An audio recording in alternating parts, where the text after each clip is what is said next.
for boxing. Absolutely. Let me see. Inoue is the great fighter here, not Fulton. Now, I wanna talk about this because a lot of people get mad at me when in my video, right? I made a video this morning. If you haven't seen it, go check it out. I was walking around my neighborhood and just talking with the birds chirping and stuff in the background. And a lot of people get mad at me when I say this, but I really believe this. I really believe this. Like, if Stephen Fulton goes to Japan and he beats Naoya Inoue, there should be no ifs, ands, or buts about it. At that point, he has to be recognized as a great fighter. Because, okay, you can look at his resume now, and I get where everybody's coming from. Yes, guys like Angelo Leo, Brandon Figueroa, Danny Roman, Adam Lopez, Joshua Greer, all these undefeated guys. He beat Isaac Avalar. That's a solid resume, right? It's just a solid resume. Although, I'm not gonna lie, I think Angelo Leo is a pretty damn good fighter, but he has to prove that some more as his career goes on. So, but it's a good resume, but it's not like necessarily a great resume, but it's great in context. It's great as far as it's not great in terms of name value, but it's great in terms of, look at all the guys he's beaten. A lot of undefeated fighters, a lot of undefeated champions, a whole lot of substance in the resume of Fulton, right? But then, okay, you take all that he's done, Figueroa, undefeated champion, Leo, undefeated champion, Danny Roman, and all these fighters he's beaten. If you put Naoya Inoue on that resume, then all of a sudden it's a great resume. Now it's top 5, the top 10 resume in boxing, top 10. I would say top 10 resume in boxing.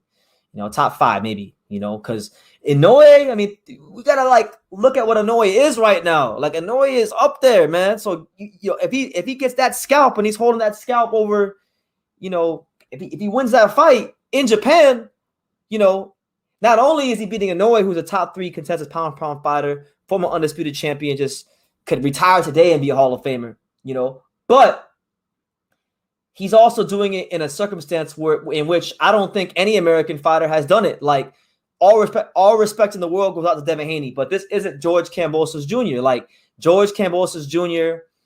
had the belts, and he went to Australia to get the belts. Stephen Fulton already has the belts, and he's going to Australia to defend the belts, to hunt his prey. Come on, man. How could you not? If he beats Inoue, how could you not recognize him as a great fighter? I already recognize him as a top flight fighter just for the simple fact that he's behaving like one. A lot of guys might be great fighters, and maybe there's some guys you guys think are better than Stephen Fulton, but truth be told, they're not acting like it. So for that, that's what it is.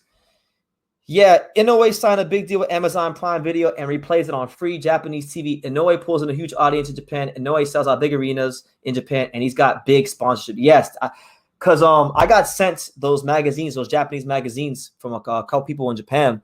I've looked through them. Obviously, I can't read Japanese, but I can see a lot of sponsorships. So he's doing his thing. He's a commercial hit out there in Japan. So it's gonna be a lot. Just a lot of. I think, like, in America, in the USA, we're in our own bubble, and mind you, it's a big bubble. This is still the entertainment capital of the world. So if you want to become the biggest star you could possibly be, at some point you got to make a name in America. That's just the truth. But I think even some of the American channels underestimate just how big of a reach this fight's gonna have. Because you brought up a great point, Yemi, that maybe even I, and shout out to Gabe Lopez, even I overlooked. I completely forgot that Inoue signed a deal with Amazon Prime Video. So that's a big, audience. That's big reach that he has. So, man,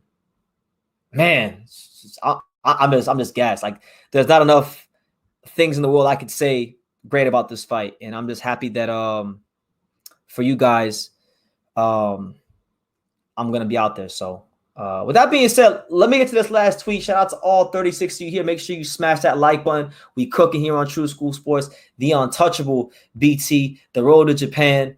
We're Japan bound. I got Japan on my mind right now. Now listen, man. Dan Canobio, shout out to him. He tweeted this earlier because this is what I'm talking about. This is the problem I have with people who want to discredit Stephen Fulton as like he's not one of them top guys in boxing. So here, as you guys can see, Dan Canobio tweeted the following, and I quote, including Naoya Inoue, the record of Stephen Fulton's last 6 opponents is 126 wins, 3 losses, and 3 draws. I repeat, Stephen Fulton's last 6 opponents' records is 126. That's 126 wins, 3 losses, and 3 draws. Now, I haven't went ahead. Like, I think it'd be a great study, and I might go do some research for an upcoming video. But like, is there anybody in boxing? If you look at any fighter's last 6 opponents, is there anybody in boxing whose last 6 opponents combined record at the time that they fought said opponents?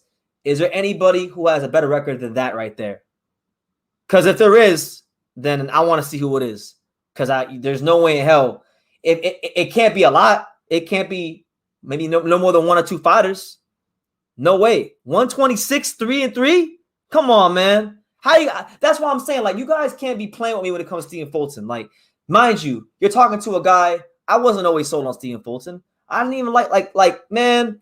I was talking all this shit when, when he fought Angelo, because obviously Angelo's my guy, and Angelo's an awesome fighter, and I think Angelo, once he gets his stuff straightened out, he'll be back, and that win will age very well for Fulton. But 126, 3-3. I mean, and it's not even the fact that he's winning these fights, it's how he's winning these fights, because the narratives before the Leo fight, before the Figueroa fight, the Danny Roman fight, the Adam Lopez fight, was that Stephen Fulton was this slick boxer from Philadelphia who had these quick, fast twitch muscles, but he couldn't handle pressure fighters. So what does Stephen Fulton do? He does what any gangster fighter does in boxing. He fights fighters with a type of style that the critics and all the narrative pushers say he can't beat. Oh, I can't fight the Mexican pressure style. Okay, beat Adam Lopez, beat Angelo Leo, beat Brandon Figueroa, beat whatchamacallit, beat what's his name, Danny Roman. And he's not just beating them, he's beating them most of the time in the pocket. He's not beating them being slick, moving, counter-punching, and as some of the hating fans would say, running around the ring. No, he's beating them literally in the pocket. So he's cut from that old school cloth. And like, while we're sitting here appreciating Inoue, which we should be appreciating Inoue, we need to appreciate Fulton. We need to appreciate him. Now, I know Fulton hasn't had the amount of marketing dollars put behind him as Inoue. He hasn't been pushed and shoved down our throats. He hasn't been as in our face as maybe Inoue has. But man, when this man's had the light shined on him, he's performed every single time. And there's something to be said for that. A guy whose last 6 opponents combined record is 126, 3-3. So yeah, I'm just giving the man his flowers. I'm giving the man his just due, because all I see is people saying what he is and what he isn't, and it's just, I don't like it. That's what I'm saying. Thank you. I got to remember. He understands. I disagree. Fulton is a great fighter. Being number 1, no, especially not at 122, because unlike other weight classes where you can milk, easy tile defenses and maneuver your way around top competition, there's not that amount of money at 122.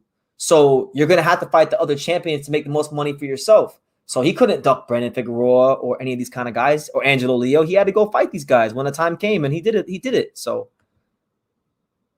that's what I'm saying. There's a reason. Exactly. There's a reason why I'm talking up this fight. And I know Inoue is a great fighter, but he's only half the reason why we're talking up this fight.